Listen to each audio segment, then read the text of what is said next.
AutoCAD সফটওয়্যারে যে কোনো ড্রয়িংকে কিভাবে পিডিএফ করবেন সেটা আজকে দেখাবো। অনেকে কিন্তু পিডিএফ করতে পারে না, তাদের জন্য এই ভিডিওটা করা।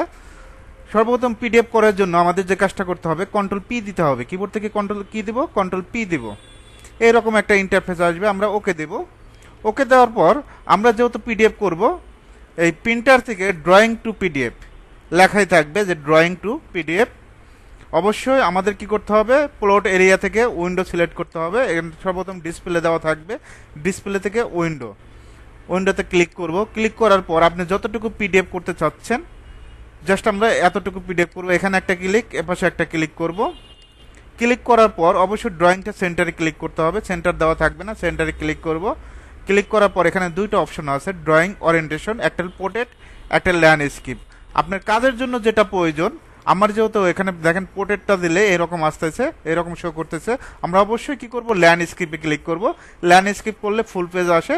আর অবশ্যই আপনি এখান থেকে পেপার সাইজটা সিলেক্ট করতে পারেন, A4 পেপারটা। তারপর প্রিভিউতে ক্লিক করব। ওকে, প্রিভিউ করলে এরকম দেখা যাবে। এখন আমরা প্রিন্টারের মতো যে আইকনটা দেখতে পাচ্ছি, এখানে ক্লিক করব। এখান থেকে আমরা ডেস্কটপে ক্লিক করে নাম দিব ফ্লোর প্ল্যান। কি নামে আপনি যে কোনো নাম দিয়ে সেভ দিতে পারেন, ফ্লোর প্ল্যান। এন্টার দিব। পিডিএফ করার পর